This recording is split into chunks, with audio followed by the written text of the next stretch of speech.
Morning, everyone. This is Ann Kuppinger with CTAC. We've got a lot of folks signing on right on the hour. So we're just going to give it a couple minutes to let everybody finish signing in, and then we'll get started.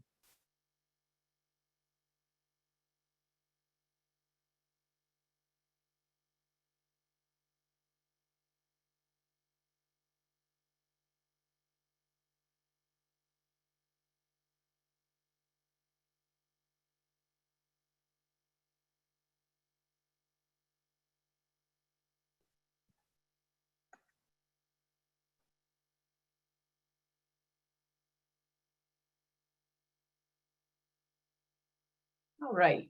It looks like things have slowed down a little bit in terms of folks logging on. Thank you so much for joining us this morning. I hope the day is as lovely where you are as it is where I am here in Albany, New York. My name is Ann Kuppinger. I'm with the Community Technical Assistance Center, and I'm here with a number of people who are supporting this webinar series, which we're calling Education Matters, a webinar series for family and youth peer advocates. Have no fear if you're not a family or youth peer advocate. We're glad you're here also. We really are just so excited that so many people from different professions in New York State are signing on and finding these webinars helpful. So I'll introduce our main presenter, Kara Georgia, in a minute, but if you can give me the next slide, Kara, I'll take folks through some of the logistics. So because of the large number of people signed into this webinar, you've been joined in listen only mode, but that does not by any means mean that we don't want to hear from you. So please use the chat function to chat in questions throughout the webinar. And also sometimes Kara will be asking you for your thoughts on a topic, and you can chat those ideas in as well. These webinars really are best if you're active in the chat. And what we'll do is some of the questions we may be answering throughout the webinar, but we'll also save them. And we'll have a time at the end of the webinar for some Q&A as well. So this is, as I said, part 2 of a 3-part series. The first webinar was on June 15th. That recording is available on the CTAC website, and a link to that is also at the end of the slide deck. Today's webinar, we're going to be talking about the IDEA, giving you an overview of some aspects of IDEA. And then the third webinar in this series is going to be held next week on June 28th, and we're going to be talking about evaluations and assessments. So if you registered for one of these webinars, you were automatically registered for all of them. And we hope you'll join us again next week as well. So just to give you an idea of who's involved in putting all of this together, we coordinated things with Families Together in New York State, we being the Community Technical Assistance Center, and we engaged partners who are experts in educational advocacy from around the state, including Starbridge, the Long Island Advocacy Center, Vibrant Emotional Health, and the Northern Regional Center for Independent Living. So you are getting the benefit today of a lot of expertise and knowledge about how the system works in different parts of the state. So I want to take a minute to introduce Kara. Kara works with Starbridge. She has background as an educator, and she is passionate about helping families navigate the education system to get really great services for their children. She presented on our first webinar and on RTI 504 and IEPs, and I learned a lot, and I'm really excited to learn more today. So with that, I think I'm going to be turning it over to Kara. Thank you so much, Ann, and hello, everyone. It is a pleasure to be with all of you. As Ann said, I work at Starbridge as the Family Education Specialist for Central New York. And our agency itself is based in Rochester, but we work under a grant with the U.S. Department of Education to provide trainings and give support to families throughout the entire state, except for New York City and Long Island. They're under a separate area. So if you're looking for contacts, I encourage you to check out Find Your Parent Center Hub, because that is one of the things you can Google, find where your parent center is, and get that information so you can have access to supports. But I encourage you, reach out to us as well if there's questions we might help you with, because our role in our work that we do is really about partnering with people with diverse abilities, their families, and others who support them to really get success in education, employment, and healthy living. We really think it's possible to transform communities to include everyone and live that out in the work we do by following our tagline of "For the Hope and the How," of helping to keep that hope nice and strong and coming up with multiple options and ways that we can meet the many diverse needs that individuals have. I encourage you to check out our website at starbridgeinc.org for other information about trainings, documents, resources, pre-recorded webinars. There's all sorts of good stuff on there. So check that out or give us a call and we'd be happy to help support you. But today I'm here to talk to you about IDEA, or Individuals with Disabilities Education Act. And when we start thinking about talking about federal law, it can sometimes be intimidating. Sometimes we get concerned about the language being a barrier. And so I'm hoping today that I'll be able to walk you through a little bit of that, help explain where some of that came from so you understand the historical component, and also talk about what does it actually look like in action. But first, we want to launch a poll because we want to know who is joining us today. So I'm going to ask that we pull that poll up and let's see, what role are you in? And I know for some of us, we may have many hats, but I would say, what's your primary role that you're in today? And so we'll get that poll activated to find out, are you a family peer advocate, a youth peer advocate? Maybe you're a FPA or YPA supervisor. Maybe you're a parent joining saying, hey, I need to learn more. I need to understand this. Maybe you're a youth. There's nothing better than helping youth figure out how they can advocate for themselves and how they can understand and be a part of their education and decisions that are being made. Maybe you're a teacher just saying, hey, I need some more background.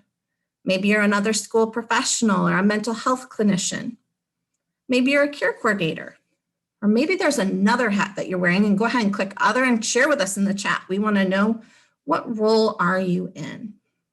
Kara, while folks are answering that poll, I want to just add one thing that I forgot to mention at the beginning, which is that you all will have access to these slides and a recording of this webinar within a couple of days. And we're, I think, going to be able to post a link to the slides into the chat. So keep an eye on your chat. And if, if you don't see that, know that you'll be getting, those people who attended the webinar will be getting an email after this webinar with some of those resources. And also the webinar and its recording will be posted on the CTAC website. Great. Thanks so much, Anne. So let's close that poll and see the results. Let's find out, what are all the roles? Awesome. It looks like we have a wide representation of our family peer advocates joining us. We have some youth peer advocates.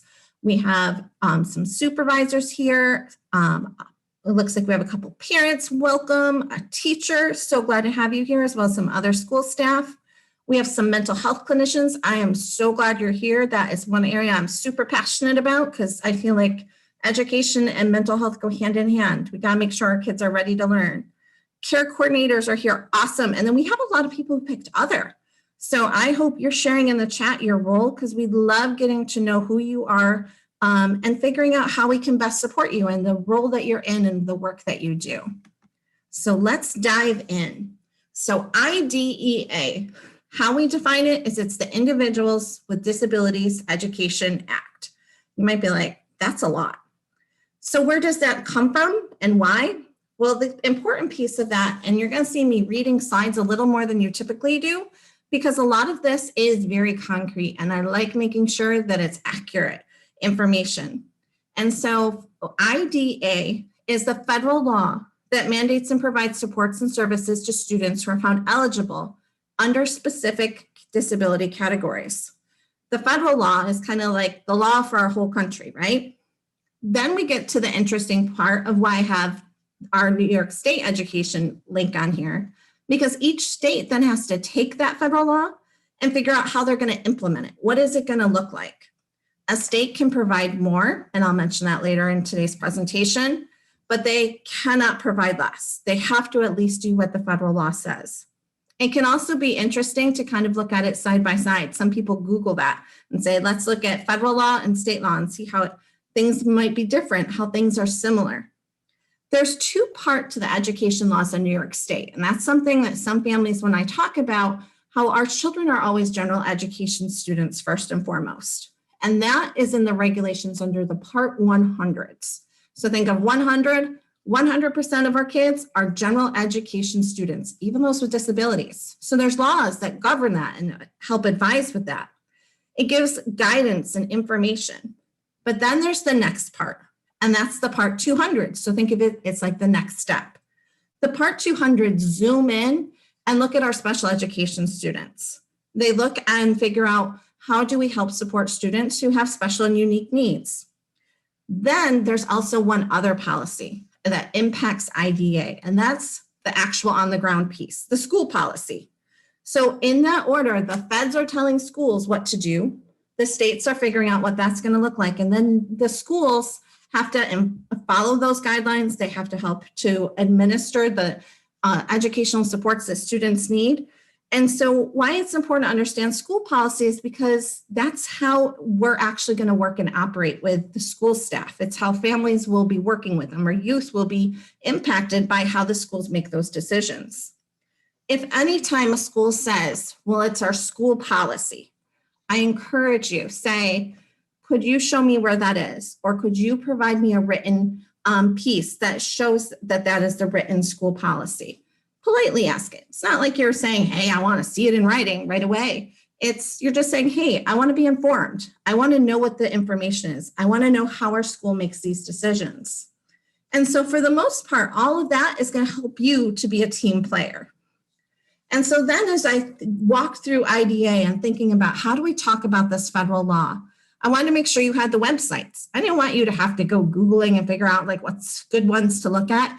So here is a website where you can find the federal regulations.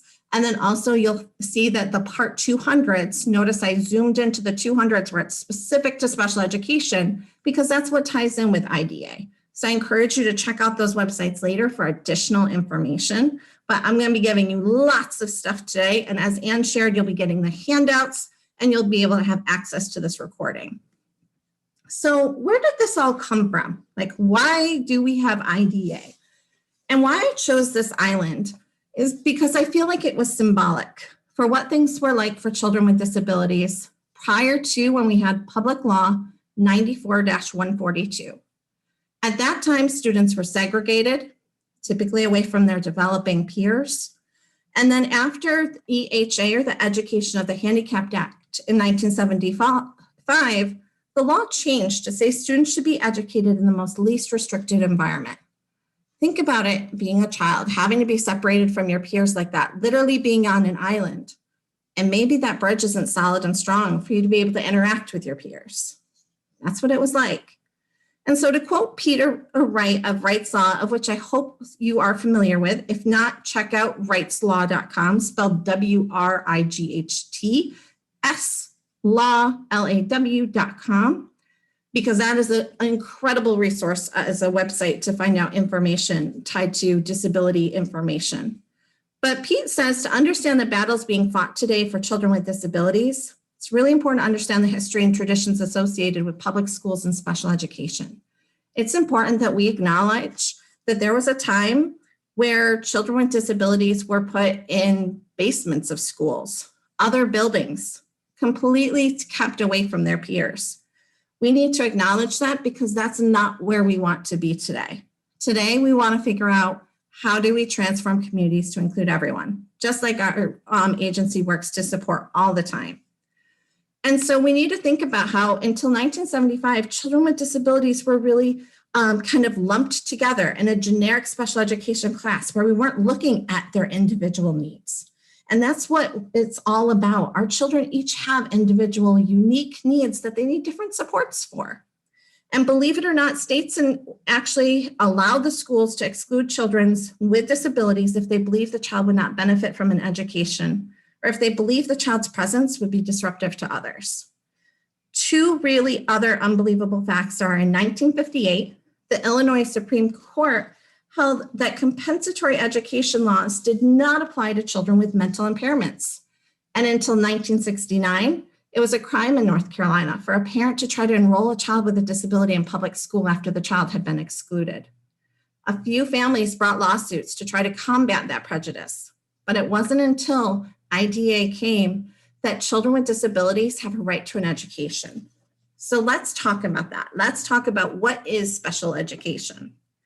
Special education is specially designed instruction for that child at no cost to the parents, and it has to meet the unique needs of that child with a disability. It's not this child has mental health impairment, and so every child with that has the same services. No, it's this child has this challenge that they work with and they try to accommodate, and how are we going to meet their needs and help provide them an education? And who makes that decision is the Committee on Special Education. And the legal definition of who the Committee on Special Education is it's a multidisciplinary team. That's a fancy way to say there's many people with different expertise and backgrounds coming together in accordance with the education law, so that way they can determine if a child is eligible for special education services. Here's the important piece too, though, that sometimes is missed or forgotten when you're in that moment of my child struggling. As a youth, maybe I'm really struggling. I wish these people would help me, and they just told me, no, I don't qualify for an IEP. Here's the good news. You then can be considered for a 504 plan to see if that's appropriate, or possibly an increase in building level supports might be an option. This team has to review all the information and discuss it from the evaluations to identify the student's needs, determine the classification, the recommended programs and services, and review those things regularly. And so you might be thinking, okay, well, that's great. Who's on this committee? Well, the members of the CSE committee are the parent and guardian, and this is required. This isn't like, hey, do you want to come? Are you free that day? No, this is required people that are part of this meeting. It is the CSE chairperson. It's the person qualified to interpret the evaluations. It's the general education teacher and the special education teacher and a school psychologist. Really think through the importance of all of these members being there. It's not just by choice. This is what is required. Who the people are that have expertise regarding that child. So they're all super important. And when I think about bringing this team together and they're all working, I'm like, well, how do we make this work? And sometimes we get worried and we talk about the money side of things and we lose this piece. The IDEA under section 300.1 says the purposes are to ensure that children with disabilities have available to them a free, appropriate, please note that word appropriate, public education that emphasizes special education and related services designed to meet their unique needs and prepare them for further education, employment, and independent living. There's a lot in that. First, I want to start with the word appropriate. And why I say that is because sometimes as parents, we get evaluations done on our kids. And we hear from those experts that these would be great things that would help our child to flourish. And sometimes those things, they'll say, this is what's best. And here's the deal. Schools don't have to provide what's best. Schools have to apply what is appropriate for our students. They have to make that available to them. But what's important to know in this section right here is it isn't just about education. It's about helping our kids one day become employees at businesses, at different organizations, helping them get a life beyond the school walls. They have to talk about independent living. School isn't just one thing. And so it's really important that we recognize that, because you're going to see when I get to the IEP portion that there's a piece that ties into that transitional piece, and that's crucial for kids. And so it's important that we look at that, because many families sometimes will call me and say, Carol, I'm worried like it's just going to cost so much. There's no cost for our kids to get an education. And that's where the free appropriate publication comes in, or FAPE. And this one I think is really important, because I want you to know I haven't read the ages 3 through 21. The reason that that's there is because in the regulations, it says a free public education must be available to all children residing in the state between the ages of 3 and 21, inclusive children with disabilities who have been suspended or expelled from school. And that's even in the regulations. That's a big deal. Because while we might be surprised and thinking that, oh, well, there's not many children who actually get suspended when they're little. Actually, there are. There's quite a few right now. And so it's important that we recognize FAPE, because we have to figure out how are we going to educate those little guys who are coming up and growing. And so it's important that we look at that it begins no later than the child's 3rd birthday. And that includes preschool, elementary, and secondary education. That 21 is important too. You might say, well, why? Well, because very often we think kids reach the age of 18 when they're seniors typically, and they automatically leave high school. It's important that families and youth especially know this. You have until the age of 21 to get through whatever you need to earn the credential that you're working towards. That's a big deal, because sometimes we need that extra time. And sometimes too, we need to look at what is the environment. And that's where LRE, or least restrictive environment, comes in. LRE is very important because we want to consider where is the most least restrictive environment a student can learn. What does it look like? And if I start putting a student in a restricted placement, are they there forever? Is there a time when we can look at possibly bringing them back to a general education setting? Absolutely. That should be talked about at every annual review meeting. Is this still the most least restrictive environment for that child to learn in? And so looking at that and thinking through that is crucial. And I encourage you to look at the dynamics of the environment if your child is placed in a different environment, because that's a big decision to make. We want to make sure our students have access to their typically non-disabled peers. They aren't just isolated. Remember, we're moving away from that. That was history that happened in the past. That shouldn't be happening today. Our kids need their peers, and they need opportunities for that. Some other key provisions in the law that I wanted to make sure you had was it's to ensure the rights of children with disabilities and their parents are protected. Think about it's the key. It's what's helping you to make sure that you have a way to open the door to an education for your child. It's going to assist states, localities, and agencies to provide the education for students with disabilities, really assess and ensure the effectiveness of efforts to include children and educate them who have disabilities. And that's right there in the law. The other important thing to know about this law is there's a piece called child find. You might be like, child find? What do you mean child find? Schools have an obligation to identify and locate children who are homeless, wards of the state, attending private school. Other children in child find might include those that are children who are suspected of having a disability and in need of special education, even though they're advancing from grade to grade. That's the big thing that so many times parents are like, well, my child's getting good grades, but I know they need support. I know they're working 5 times harder. I know there's kids right now who have just finished the school year who are saying, I have never worked harder in my life. And I really could benefit from supports, not because it's making it easier, but because it's providing access to their education. And that's a really big deal. The other piece is that they don't have to fail.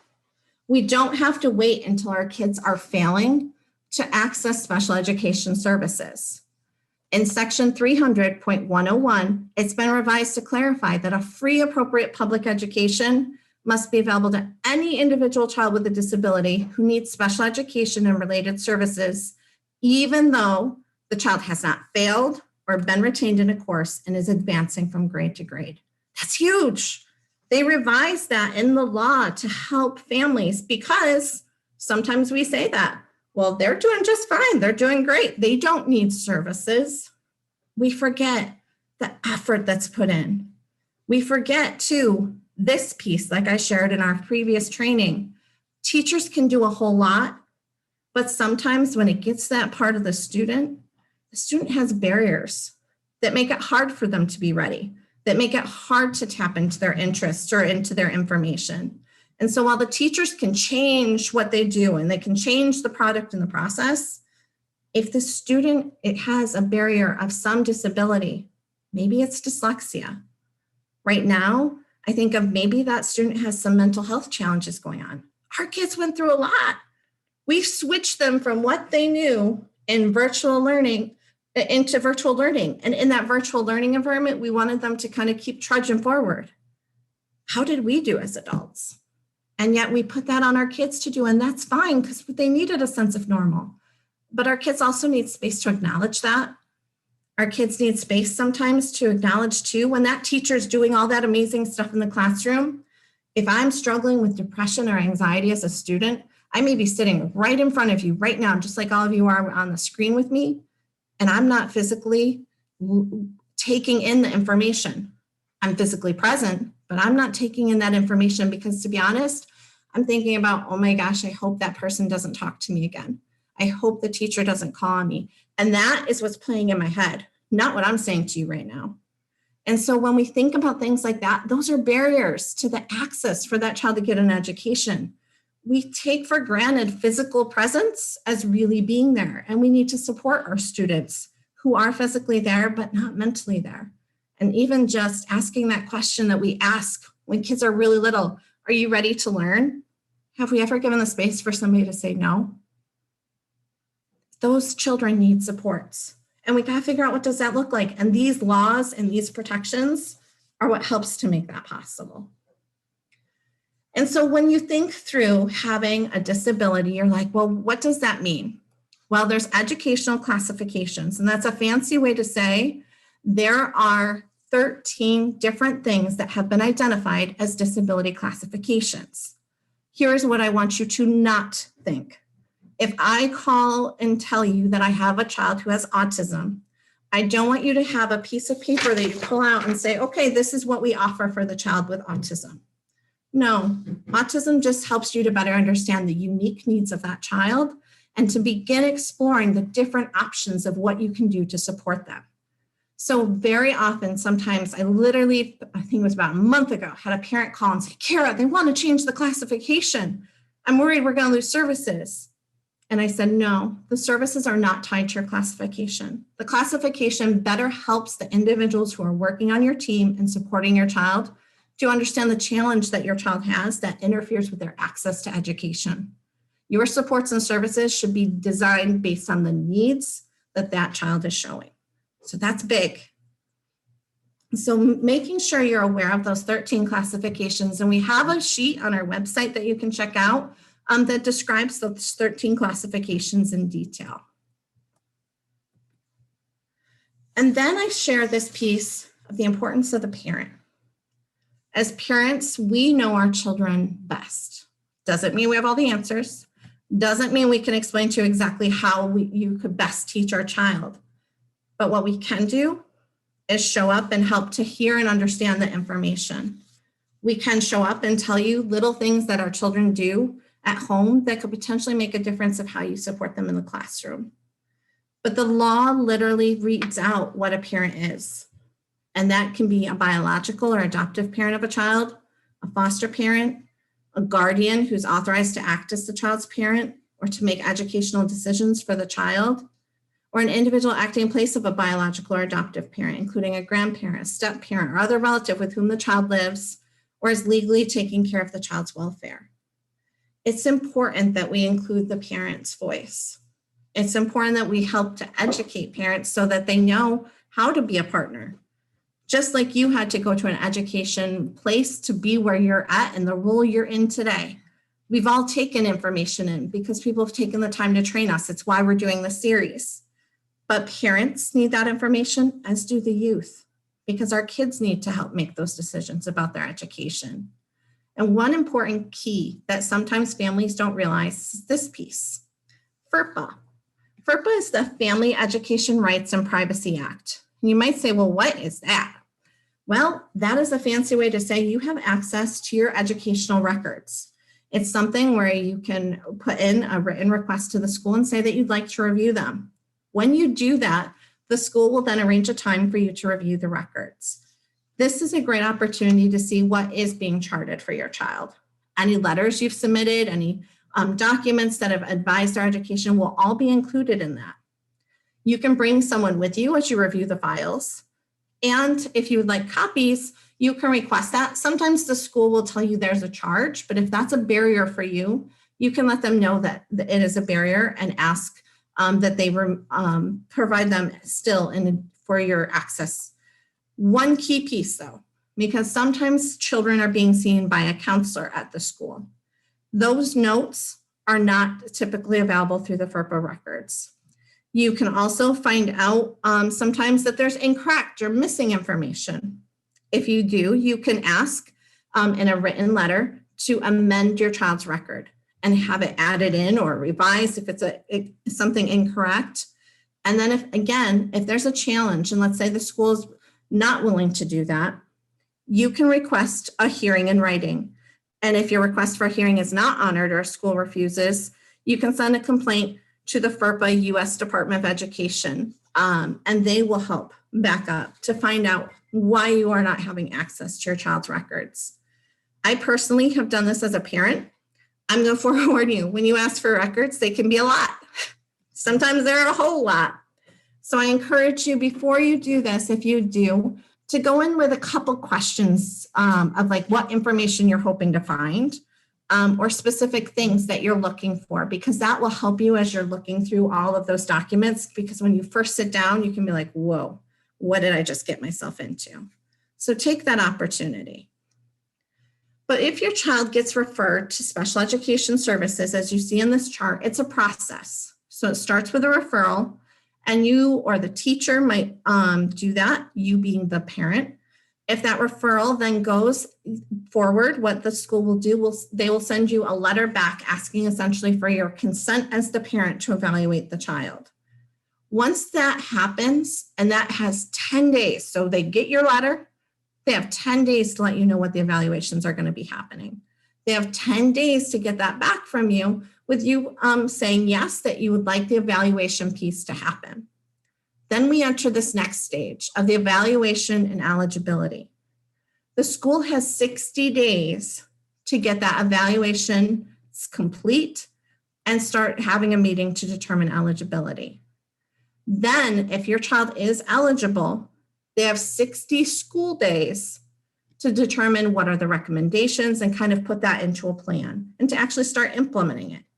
I want you to note the difference between 60 days and 60 calendar or school days, because the first one of 60 days above evaluation are calendar days. So you would count out 1, 2, 3, all the way up to 60. That's when everything should be complete. 60 school days is very different. If school's on break, school's off for the day, that's a day you can't count. And so for some families, when I share this information, they're like, but Kara, that's a lot of time that's lost. What I encourage you to do is talk with the school. Find out what they're doing informally during the 60 school days that they're doing to try to support your child in the meantime, because good things can still be happening as this process is going on. Then it's important that there's a reevaluation and that you come together at least once a year for an annual review to go over and decide where's the child at, update all the information in the IEP. But here's what's important, because I can't show it in a slide. So you see how this kind of has a process and a flow? If somewhere in that flow, the connection breaks, the plan isn't working, that doesn't mean you have to wait for the annual review to come back together and revise that IEP. You can call a meeting and get it revised sooner. So please know that, because so often families are under the assumption, well, it's the annual review, I got to wait for that. No, at any time, if it's really not working, it's time to come back together and say, what can we do differently? How do we help support this child? And when we start looking at that IEP or the individual education program, that is a legal document. It's developed and reviewed by the CSE team. It comes after all those evaluations have been done and after eligibility has been determined. But it's a legal document. Why that's so important, and why, like, when schools sometimes will just say, well, we'll just do that, we don't need to put that on the IEP. Why it has to be on there is because if it's not put on there, then there's going to be a problem of you win the lottery and you move to another district and you need the plan to be the same for your child in another district. How are we going to make sure that that happens? And what's crucial for this IEP is that the child is front and center. It should read like it is a book about your child, where they presently are at, what their challenges are, what they need. The IEP is really a written plan. It tells them the specific programs and services that will meet the unique needs of that child with a disability. As you see, I snuck in at the bottom. It's in the regs. It tells us why we need this. It's a plan. It will document that piece of faith, that free, appropriate public education. It ensures that our children have access to their education in the most least restrictive environment possible. It also has in it a blueprint. It will describe what is the school day going to look like for our children. It will have in it the supports and services for that student who has an IEP. It will let us know how often are they getting those supports? How often are they getting consultant teacher services? How often are they going out for occupational therapy? What are they working towards? What are the needs that that child has demonstrated? But here's the big part. The IEP is not just what is wrong or a challenge for our child. It really is outlining our child's unique ability and needs. Amidst all their peers, what makes them who they are? What are their strengths? What can be tapped into? Where can we leverage those strengths and help to hopefully fill in some of those areas where our child is struggling? It's so crucial that we take that into consideration, because if we don't, we're missing an opportunity. In this piece, when we talk about students' unique needs and abilities, this is crucial for you that are parents, for those that work with parents, for the youth or those that work with youth. I encourage you to sit down with your IEP. I encourage you to look at it and say, does this sound like me? Does this sound right? Is there something else that should be added? Is there something that somebody might have missed? Because if you look at this picture real quick, you might say, yep, all the chairs are the same. For others, you might say, wow, I noticed that there's that yellow chair. And then you might want to start asking questions. Why is the chair yellow? What does that chair need so it can get back to being just like all the others? That's what our IEP should do for us. It should help us identify, how do we help our children, but help our children to not stand out, but to blend in their classroom with their peers, where they can get an education. And a big piece of where that's located is in this piece, the present levels of performance. The present levels of performance are 4 areas. The first being the academic achievement functional performance. That's a fancy way to say, how do things look in the classroom? How are they doing with math? How are they doing with reading? How do they perform with the written tasks or assessments? Then we're going to talk about the physical development. Are they able to move around the classroom? How are they doing with being able to participate in activities that require their muscles? Thinking through, how are their fine muscle skills? The fine motor piece. Then it's looking at the social development piece. This is a big one for some kids. How do they do working in groups? Can they work in a group? How do they do with asking for help when they need it? How are their language skills? Are they great at listening to a presentation and spitting right back to the content? But when you ask them a diving deeper question, they kind of shut down because they're just really good at repeating, but not really good at truly engaging. That's important to capture. And also the management needs. What do they need so that they can participate in their education? How do we help support them in that area? What helps them with maybe modifications to their environment? What are resources that might be needed? And then here's the big one. This piece is huge for me as I work with families. And I've really started to now, when I work with families, if they have older students, I tend to ask to talk to the kids because I want the IEP to be a vision for their future. What are we working towards? Not just a goal for the classroom to say, yeah, I got through this grade. What are we looking for the future for this child? What are we doing to really build skills? What are we doing to have a coordinated set of activities when it comes to transition planning? And here's a big piece for that. So the federal law for our whole country says that we have to start this visioning at the age of 16. New York State, here's an example of where the state does better, starts that at age 15. And so that's something important because you need to know that, because at age 15, that student, that family, that team should be talking about the future. What are the post-secondary goals? What's going to happen with this child after school? What type of credential are they going to graduate with? What are they working towards? Because remember, school doesn't have to stop just because you hit age 18 and you're technically a senior. You have to have that time to complete your credential, have the opportunity to collaborate with all of the members on your team. And part of that collaboration is communication. The IEP becomes a communication tool for parents and teachers. But here's what I want you to understand when I say this. It does not mean that the school passed the IEP and you're silent because it's all captured in it. No, the IEP is like your jumping off point for how you can talk. You can point out specific things for the teacher. Did you notice in my child's present levels of performance, one of their big things is their interests have changed. Did you see how you could possibly use that? Helping to make sure that their services are understood and who's providing those services. Because if someone's providing a service to one of my kids, I want to be able to ask them questions if a question comes up for me. If they come home from school and say, I was working in physical therapy and I'm really frustrated because we just do the same thing every time. I want to be able to reach in and say, hey, my child's coming back telling me this. Is there anything we could do to change it up a little? Is there anything that you need that I could help you with as a partner? Really making sure it's collaborative. It's a jumping off place. It's also a tool for measuring. How is the child doing? Are they improving? Are they stuck? Is the IEP been the same for the last 4 years? Shouldn't be.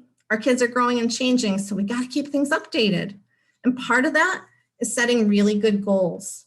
Goals that are smart, specific, measurable, attainable, and not attainable for what we think as adults, but attainable for our kids, realistic and time-bound. How are we really supporting those students? How are we making sure that they're having an opportunity to get there to the goal? And part of that is benchmarks. But guess what? As a partner, as a mom, I have to know what those benchmarks are so I can help support you as a team member on my side. Because if you're working on a skill, I want to make sure that I'm helping to flourish that skill too in their everyday moments, because that is when the real learning happens. When it's not just happening here, it's happening everywhere across all their environments. So we got to be looking for that. We have to be looking at what are the programs and services that are being provided to our students. It shouldn't cost parents anything for those services. The school's providing that. However, there's one piece I want to put in here just because we have talked a little teeny bit about mental health. If your child has any mental health components that they're trying to kind of manage or deal with, please know schools can provide some supports, but for true like therapeutic type counseling, that's something that is typically provided outside of school where they can do that kind of more intense work. So I want you to know that piece of they can do some, but for some of this, we need those outside professionals. And again, that's why we have a team. We want people with expertise in what our children are dealing with or growing through so we can support them. What are some of those other related services though? For some, they need help with speech, and some of them need help with hearing and processing the information. Like I said, some kids can talk really well, but when it comes to having to talk in like a group setting, it breaks down. They might need some speech therapy to help. Some of our children might need interpreting services or psychological services like counseling or play groups or lunch meets where they can practice some of those social skills. They might need physical or occupational therapy where they can work on those skills of fine motor or large motor or sensory pieces. They might also need help with recreation, like therapeutic recreation, or some helps and support from the school social worker, or even the school nurse if they have some complex medical needs. Also counseling, including kind of rehabilitation counseling. How do we help that child get into the classroom, be a part of that community? And then also looking through the medical services too that our students sometimes get. We need to bring that in and talk about how do we support those children who have really intense needs. They need to be a part of their school community too, and they need the proper support so they can be there safe. Then we have to think about too, when we think about what is safe, where can our child actually have access to their education? I say this because I think through what we've just been through with slowly returning students to school. It's a lot when you think of all those kids being in the classroom. For some of our kids, they're going to need time to adjust to that placement. They're going to need time to adjust to being back in a whole large group, right? they've been away from that. That placement piece is big, and we have to talk, how do we make that place a place where our child can learn, have access? Are there certain locations in the classroom they need to be? Very often we talk about putting students up front, but for some students, actually sitting in the far back is a better place for them, because that way they see everything and they're not being worried about what's going on behind them. So thinking, where is a child placed in our general ed classroom? How do we help a child who might have a support staff working with them in the classroom so that they can be in a general ed classroom? Because remember, all students are general education students first. Then it's looking through too at what are the assistive technology pieces that our students might need so that way they can access their education. What are the supports that they might need? What might that look like? How do we help support that in the classroom? Making sure those devices are actually working, actually checking in to make sure that the devices are even being used that we think that the child needs.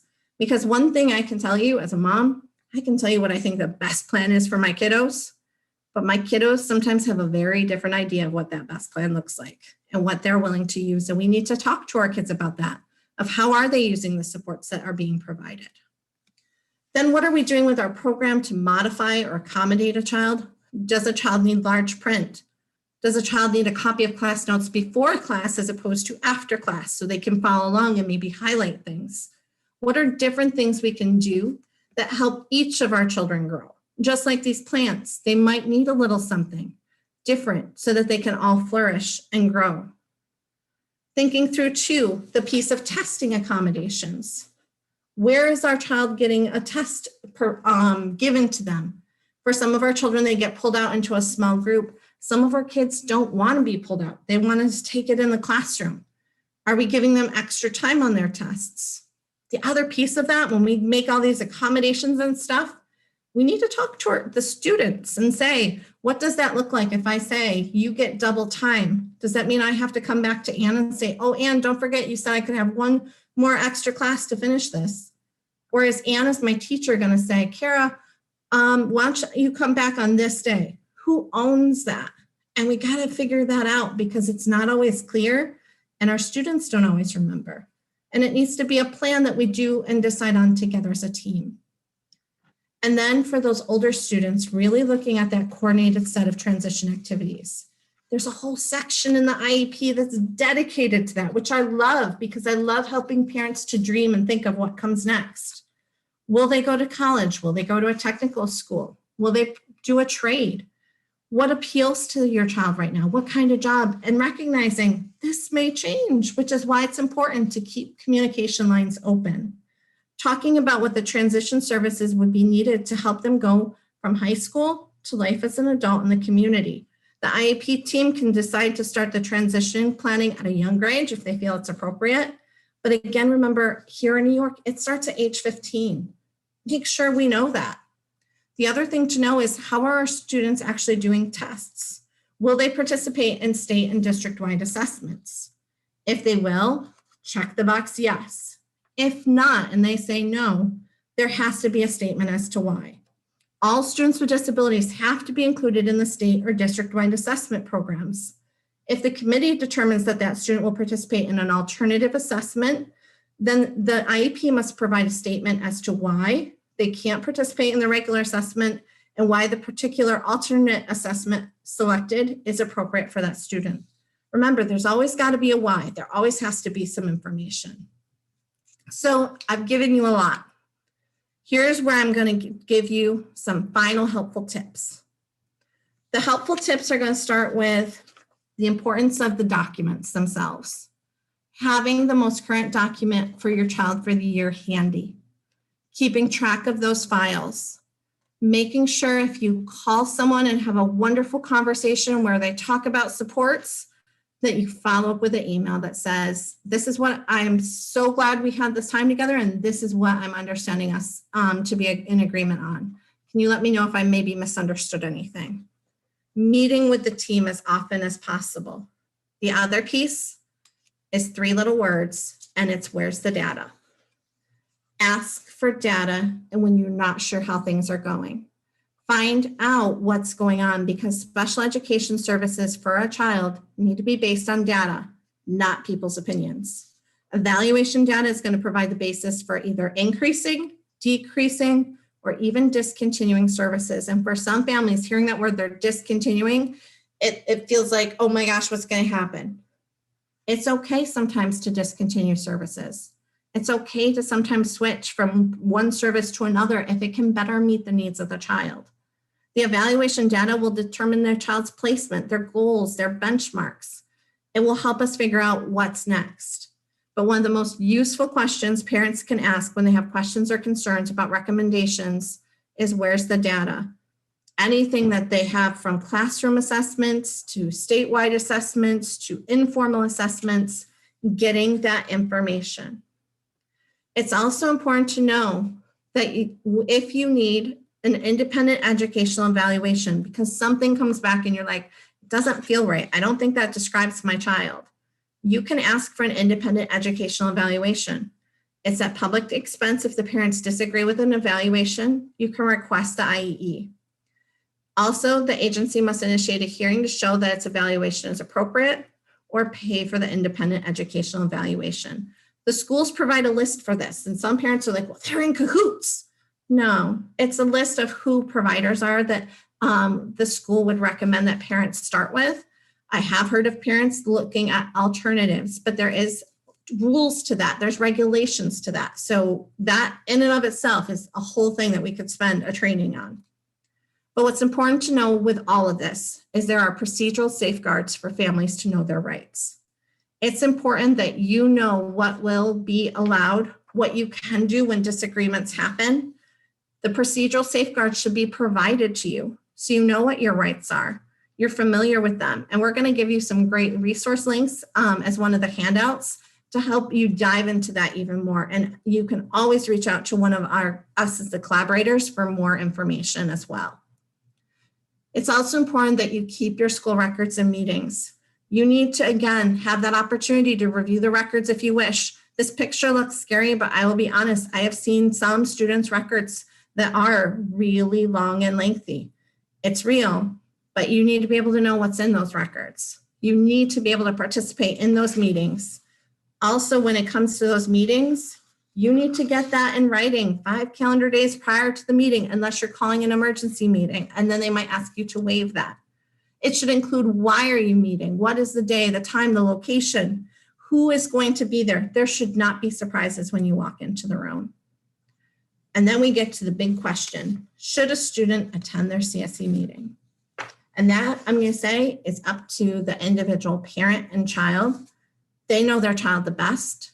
They know what's appropriate for their child and what role that child can take in the meeting. Anything from just coming in and saying hello to actually sitting through the whole meeting, helping to decide what some of their accommodations look like. But that child should know what's in their IEP, because that's what's being used to guide their education every single day they step foot into that classroom. Our kids need to understand why they have that plan and how it supports them. And also ask questions or say, are there other alternatives? And then I'm going to close you out with one of my favorite things, and that is talking about the Strengthening Families Protective Factors Framework. It's 5 things that families need in order to be strong. And I have taken it and adapted it to help parents and students prepare for a meeting. And it's a beading activity where you pick a bead to stand for that child, because sometimes we need to hold on to that thought of our kiddo really tight so we don't get lost in the weeds. We then have to think of, what does that child need to be socially and emotionally ready to learn? What are the tools? Are they great at that? How do we document it? What knowledge do they need so they can participate in their classroom education? Who is it that child's learning and growing with? Our kids should not be on islands. Who do they have to nurture the love of being with others and laughing together, growing together, asking questions, just learning together? What tools do they have to help them if they encounter a problem? Will they ask for help? Will they say, I need extra time? How do they advocate for themselves? Thinking of also, what support does that child need so they can be an active participant in their learning? Not just sitting in the seat and saying, yep, they were there for the day. No, sitting in the seat and they were able to contribute and engage. And last but not least, what are the hopes and dreams for that child? Or if you're a youth hearing this right now, what are your hopes and dreams? How do we get you there? Part of it is answering some of these questions. And I encourage you to check that out and use this as a guide when it seems all overwhelming or all over the place. Sometimes it helps to get kind of centered, because very often we can have moments where we go and we're like this. And how do we go from this to this? It's all about building a team.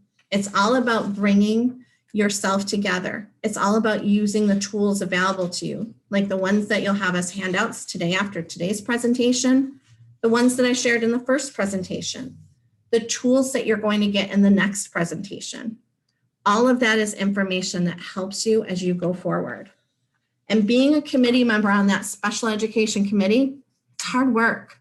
And it can seem intimidating with professionals sitting around the table. But as a youth and parent, I want you to sit there proud and strong and recognize you're the expert. As a parent, you're the expert on your child. And as a child and youth participant, you're an expert on you. Be proud of that. You're the one consistent member of the team, and your input is crucial because those members of your team are going to change over time, but you both will be constant. Remember, no matter the outcomes, to thank them. Remember the power of saying thank you for showing up. Thinking through too, celebrating the small and big accomplishments. Saying, wow, we did that. Even if it was something super small, because those small wins lead to big things overall. And it's important that we acknowledge that, we give space for that. And most importantly, we say, wow, as a team, we did this, and we did this together. So when you think about IDA, and you might be like, oh my gosh, that was a lot. It is a lot. It's important to think of where we were.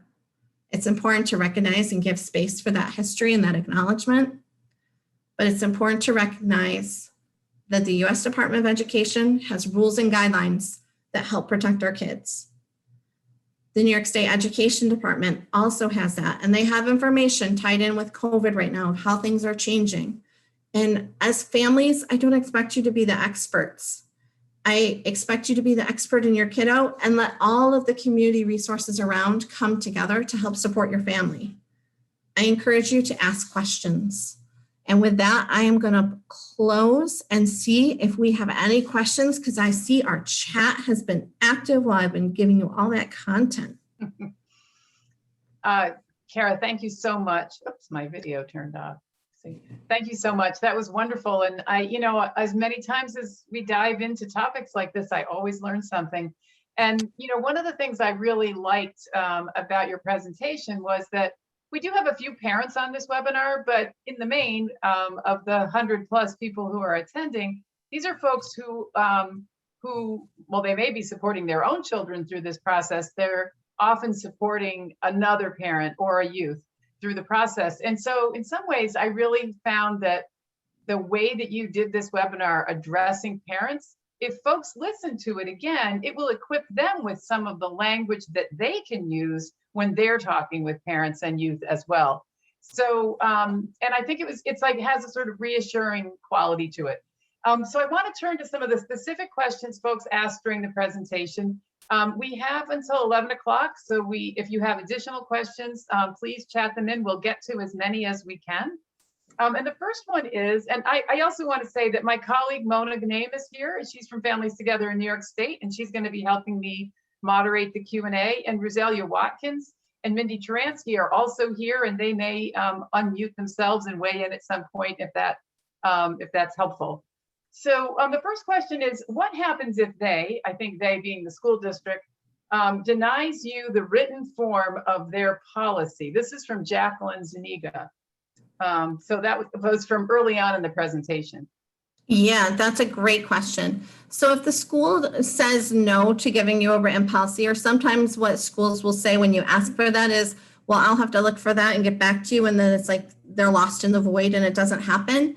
What I encourage you to do is follow up in writing, asking for the copy of the policy, or asking who is the right person to ask for that policy, because sometimes we ask that policy question to somebody who may not have knowledge or awareness of where it exists.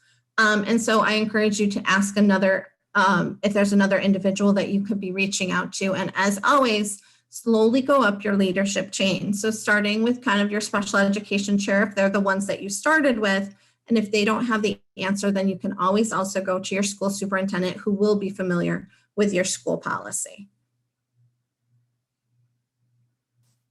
Terrific, thank you. And if because you aren't able to unmute, if we're answering your question and it's not quite hitting the mark, let us know in the chat and we can elaborate. Mona, do you see another question there that you want to bring in? Oh, sure. Sorry, I was adding a couple of more.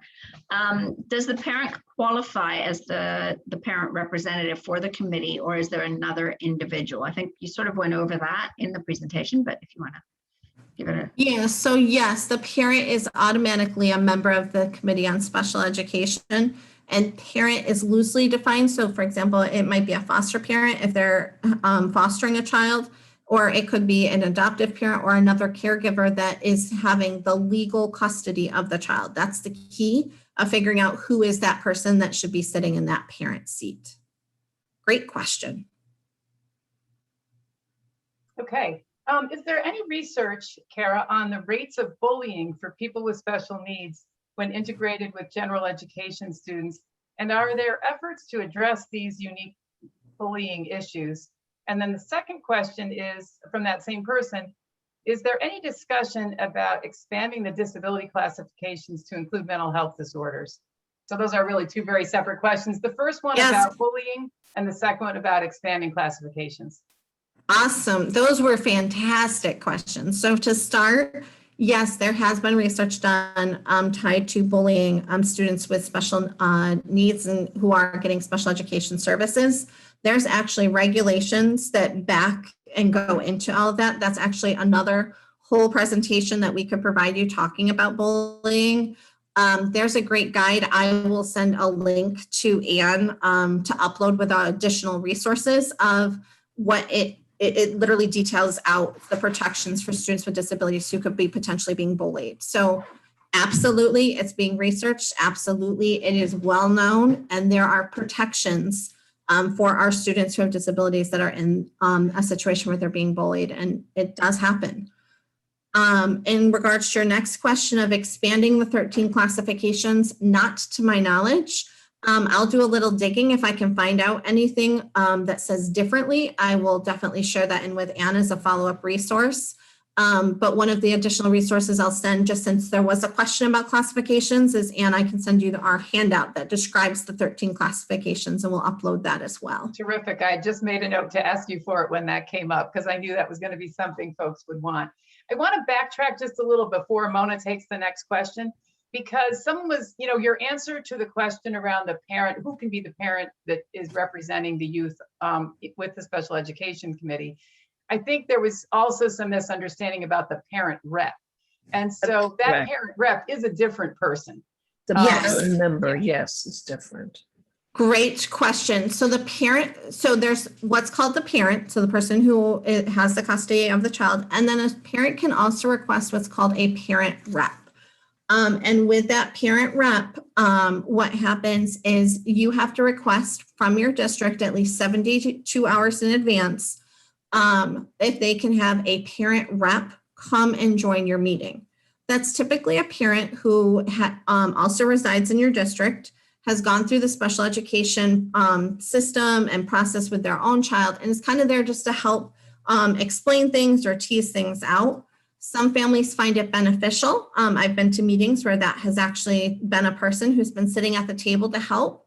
And other families choose not to ask for the parent rep because it is someone living within the district who does hear very personal information about your child and your family. So that is absolutely a resource that you can use. But again, it is your parent choice. But if you would like a parent rep, you need to request at least 72 hours in advance so that way the district can notify them and bring that person in. This feels like a good time to mention, and Mona may want to weigh in, that you also may want to work with a family peer advocate if you have access to a family peer advocate in your community. These are trained individuals with lived experience navigating multiple systems, often, usually including the education system. And if you want to, if you're not sure, if the person asking the question or any of you aren't sure how to connect a family to a family peer advocate, you can contact Families Together in New York State, and we'll make sure, well, their contact information is part of this slide deck. And if it's not, I'll make sure that it is. And no, it's not right now. I'll make sure to add that. You can contact them and they can connect you locally to someone that can help you. And before we go to the next question, I do want to point out the very last question I just saw is, so similar to the parent rep process, what is the formal process for an FPA that is invited by the parent or participate? My understanding is that the parent just needs to notify, but Kara, you could probably weigh in more that, they're bringing an FPA or someone. Yeah, well. so if a parent, so let's say that you are a parent right now in the audience and you're like, Kara, I'd like you to come to a meeting. We do go to some meetings, we don't go to all because we really believe it's important to empower the family to be able to be that voice at the meeting. It's our role to just kind of support you and give you resources. But let's say you wanted me to come to one of your meetings. It is on the parent to let the school district know that I will be coming in as a support, or a family peer advocate is coming in as a support, because just like you on the family side don't want surprises, it's the same thing for the school. You don't want to have any surprises of just random people kind of walking in and them trying to understand what is the person's role. They will, during introductions, if that person comes, go around and have that person introduce themselves and share what their role is. Because again, it's about bringing people to your meeting that have information about your child and can help the team as a whole to make good decisions. Another type of person you may bring to your meeting is I might say, I'm going to bring Anne to my meeting because like how she said, she's making a note of what she's going to send to remind me of what I need to come back on. I might bring Anne just as a friend to take notes. And I would tell the school that Anne's coming. She literally is not going to say a word. Her only role is to come in and take notes so that as a mom, I can stay full on. Like today, I'm being full on presenter, but Anne is taking that role for me of writing those notes. And so letting the school know that, because sometimes, I'll be honest, sitting in those meetings, even though I'm an advocate and I do this for a living, when it's my own child, it's like all that knowledge flies out of my head and it's gone, right? And even when you're on the parent side, like you go in, you're thinking you're all prepared, and then something happens that just throws you off and you feel like your brain just went completely blank. And then you're trying to regroup as best you can because you know the time is tight. But having that person there to take notes or reminders for you of saying, don't forget, this was one of your top 3 things you wanted to say in the meeting is really beneficial. Kara, I'll stick with this topic for one more second, and that is the question saying, is it required that districts have a parent rep under federal law or state law, or is it up to the district? So some districts have them. Some districts may say to you, we do not have a parent rep, because sometimes parents are not willing to step into that role. Districts try to kind of keep at least 1 or 2 parents on kind of standby to fill that role. But I'll be honest, there are some districts in our state that do not have someone that fills that role. And that's why that family peer advocate or one of us is a good kind of backup resource for you, because many of us do have not only the expertise, but the lived experience of what it's like to go through the system. Terrific. Thank you. Another question here. What are school districts required to do in terms of equipping parents with the information and skills they need to reinforce and help their students at home? Can I have you read it one more time for me, Anne? So what are school districts required to do in terms of like basically training parents to be able to reinforce things at home? Yeah. Great question. So one of the things that can be written into an IEP is parent training and information. And part of that is maybe there's some specific information that you need to help with advancing your child. But if your child's getting any related services, whether that's speech, occupational therapy, physical therapy, it's important again to know what your child's goals are so that you know how to support them. And I'll give you a concrete example. One family, one of their goals for their child is to learn how to tie their shoes independently. So that way the family is not having to do that. The therapist is using a certain technique to help that child. And so the family has had to have communication and conversations with the physical therapist. So they're teaching and using the same language at home when they're doing it.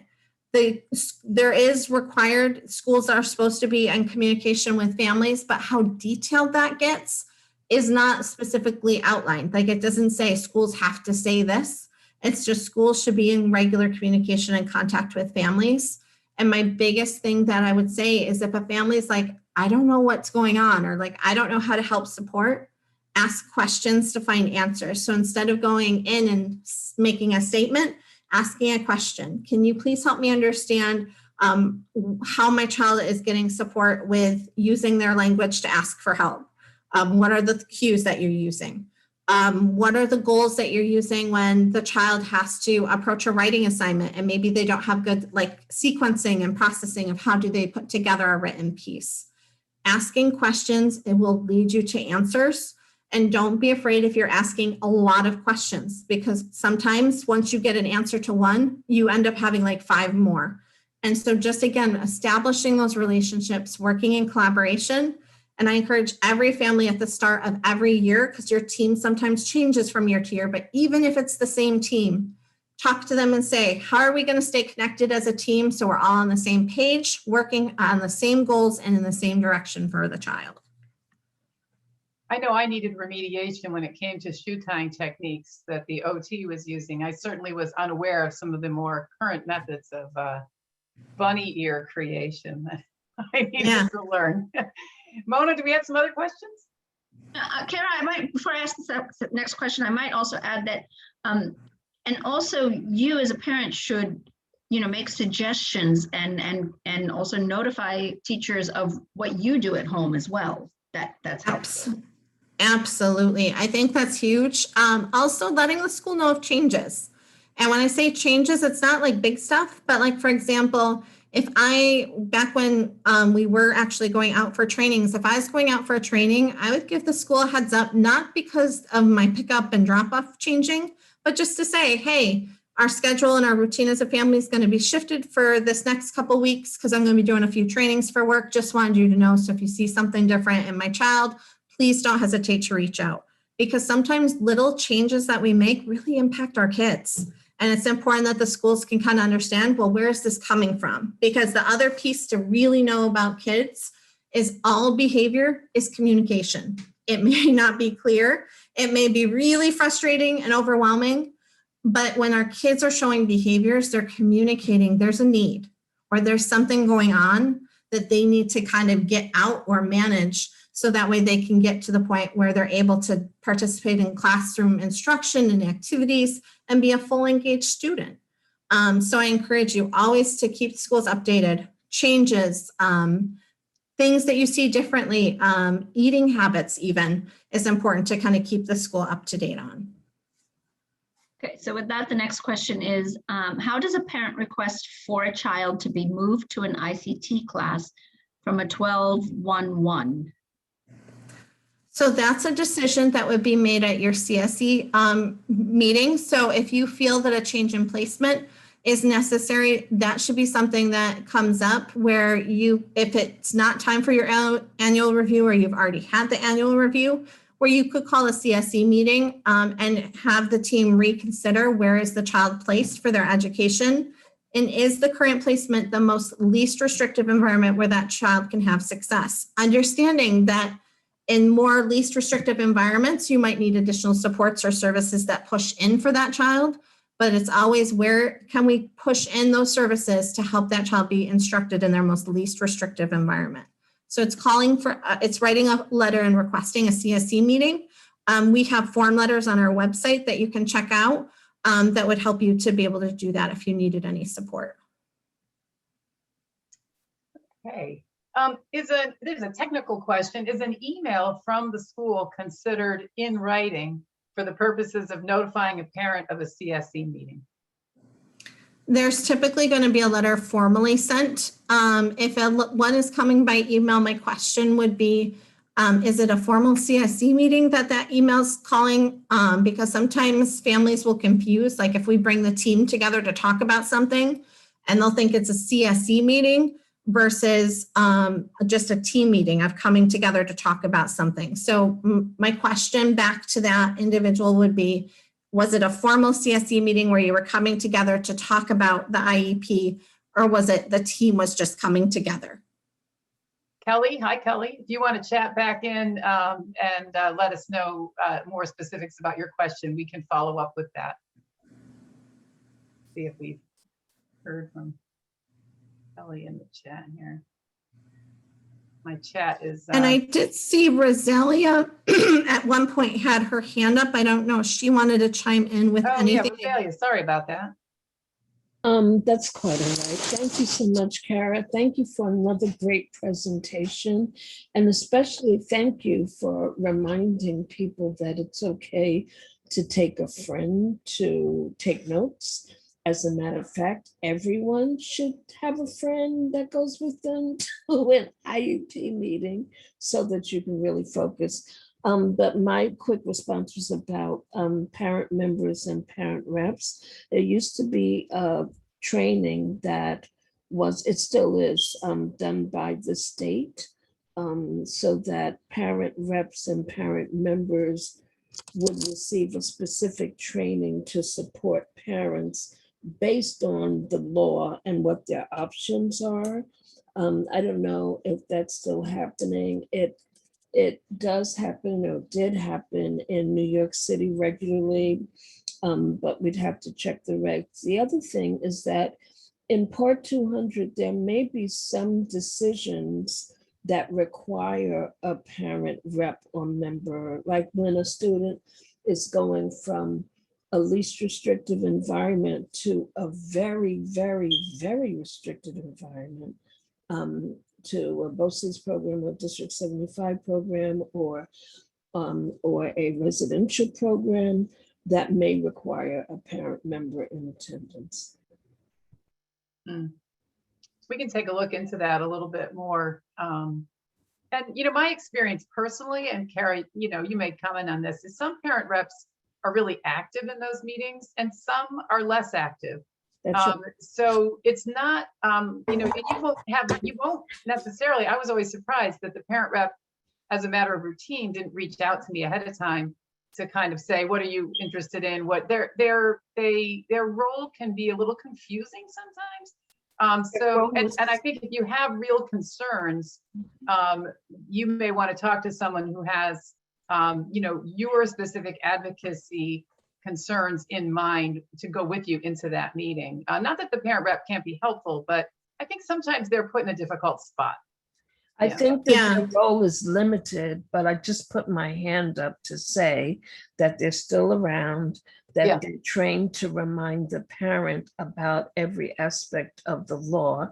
And certainly the family advocates in our community would be a preferred resource. Yeah. And also when you walk into that meeting too and thinking through who your partners are, it's very important if you're bringing people that they know what their role is. And why I say that is because before I walk into a meeting, I hear from the family, like what it is that they want to achieve or work on when we come together in that CSE meeting.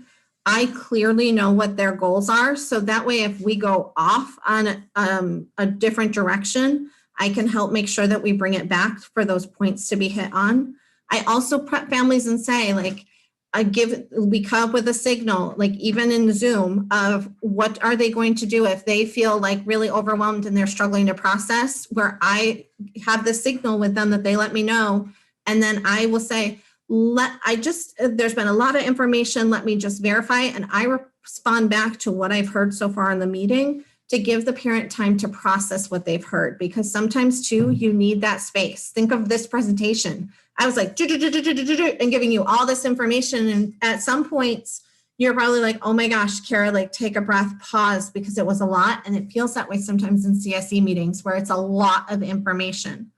The big thing I would tell you, the CSE meeting is not the time where you should be discussing what did the evaluation find in specific detail. Somebody should have reviewed those with you before you step foot into that meeting, because everyone should be coming prepared with that same knowledge base and information.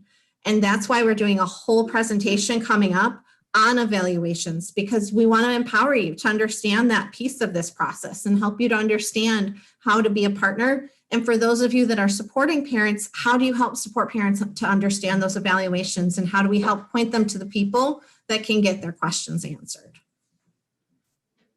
Thank you. Okay, so so someone's asking, how can we lead parents to this and future webinars? So the CTEC website has a, which is, you'll have the information on how to reach our website in the slide deck. There is a tab that says upcoming events. And actually that's a misnomer because it's a calendar, past and present and future. So you can actually share those links with parents. And in fact, I think perhaps as a handout for the next webinar, I'll make a handout that has the links for all of these webinars. So you can just give it to people if that's helpful. That way you aren't asking people to like find the CTAC website and then find the calendar and then find the date. That's a lot of work. So I'll make a PDF that has those links on it. But all of our webinars are available to anyone at any time. So feel free to share them around if that's helpful. Someone is asking if we can have a handout on the bead activity. So I don't know if one of those exists, but you know, Kara, let me know. I can totally make one. Okay. And then here's a question from New York City. It says some CSE administrators are placing a cap on the total number of related service hours, or they say they're not permitted to approve more than X number of hours for whatever, and that's really frustrating. So maybe you and Rosalia can comment a little bit on that. Well, I know that in New York City, there are a lot of conversations about how much can you pull a student out of a class to give them related services. So there are some students that are getting so many related services that they're not spending adequate time in their basic 12 to 1 or whatever, 15 to 1 or whatever program they may be in, or even if it's an ICT class. So in terms of the limitation, I would probably have to look it up in the SOPM, but I think that is the rationale. They have to determine, is the student spending more time in related services? And if so, they may need a different type of program that provides more support in their basic classroom placement, so that they're not getting pulled out all the time. So that, for example, if a student has, I won't use behavior, but if a student has speech and language delays or difficulties, and they're being pulled out for speech, for OT, maybe they have a physical limitation as well, then it may be better to push those services into a different structured program so that they're not missing out, you know, on all the activities of their core classroom instruction. And I'll just share from my teaching experience, for any of my students who had related services where it required them to leave the classroom, I had to carefully schedule when that happened because it was not allowed in our district at the time to happen during ELA or math, because those were considered core classes. But what that did impact was them sometimes being in science or social studies. And while those weren't core classes for elementary years, eventually those do become core classes in high school. So that can become problematic. But the biggest challenge that we find sometimes is that to give the students services and to do the pull out approach, they are missing so much time from their peers, or we're taking away their playtime. Or their free time for the little ones, or for the older students, we're taking away their study hall where they would be able to have time to kind of get started on homework. So it's really looking at the benefits and the gains to what those services result in, and also looking through that scheduling component and looking again at what I always encourage people to do is look for the opportunities. Where is the opportunity to meet this need? And it doesn't have to always be the same way because that's what you've always done. It could be done in a different way and be open to different. And I encourage not only providers and teachers to think that way, but families and youth too, of you can always try it. And if it still doesn't feel right and it doesn't work after you've given it significant time to actually be tried, come back together and come up with a different plan. But don't just try it like for a couple of days and say, oh, this does not feel right, this does not work. Because as we all know, things take time to settle and really determine what is the way to approach the needs and help our students so they first and foremost can get an education. And secondly, they can be supported. And you know, the other thing is that when you think about the documents you need to have, you should always have your child's school schedule. Encourage parents to always refer to that when they're looking at when the services are being provided. And to remember, if a student is getting what they need to learn or process after school, which is what some places like to do, then it begs to question, what is the student accomplishing when they're in school? So you may want to make sure that our families know that after school services may not be the best solution. Or even before school services, Rosalia. Some schools do that That's as right. well. They do it And- before, right? And it's a question of, is that even a good time for the student? Is the student mentally still strong enough to work on that skill that we know is an area of need, and it's going to require more of them? So really looking at that piece. And with the schedule, what I'm going to encourage you to do is also take it one step further and say, what does this look like in the day in the life of my child? Walk me through their day. So that way you can get a feel for how many times are they being pulled out? What does that feel like when you just hear it? Because sometimes hearing it can also make a difference. So really getting a true understanding of what does it look like in action. And Yeah. there are smaller programs that focus on different needs. So there are smaller classes that can focus, they can integrate speech and language integrally into every activity in that classroom. So the need to be pulled out does not exist. Yeah. We're quickly running out of time, and you're getting a lot of nice chat here about, why we should be looking at push-in services, and schools need to switch from a clinical model to an educational model when it comes to these services, thinking about all of that. We could talk for a long time on all of this. There are also a couple of quick questions that we're not going to be able to address here, but I want people to know that we're going to put them on our list for the future. One has to do with how this all translates into private or charter schools, which is a huge topic, or homeschooling, because I think we're going to have a lot of people choosing to homeschool. So maybe we'll come back with that topic. Also, our next webinar, which is on June 28th, next week, is going to be on evaluations. And Rosa, I'll make sure that your question around languages other than English gets addressed in that webinar. And Rosa did point out that she had recently in 2019 attended a parent CSE rep training. So that's still happening, and we'll try to get you the information about what's going on there. She did point out that it's a really different role than that of a family peer advocate, which we were also talking about. So, and then there's a very specific question about lists for therapeutic schools with in-school psychiatric care. The public version of that is a day treatment program or a partial hospitalization type of program. What I would recommend is that the person who asked that question, please get in touch through Families Together in New York State with your regional parent advisor, and they can give you some information about what's available in your area. When it comes to private schools out of state, they won't probably have that information, but they would be able to tell you what options are available in the area that you live in. So with that, I want to really thank our presenters and panelists. I want to thank all of you for spending an hour and a half with us today. You are, there's in the chat, there's a survey that we really want you to click on and fill out. Kara has so generously given of her time here, but she needs that information to report on her federal funding for doing this work.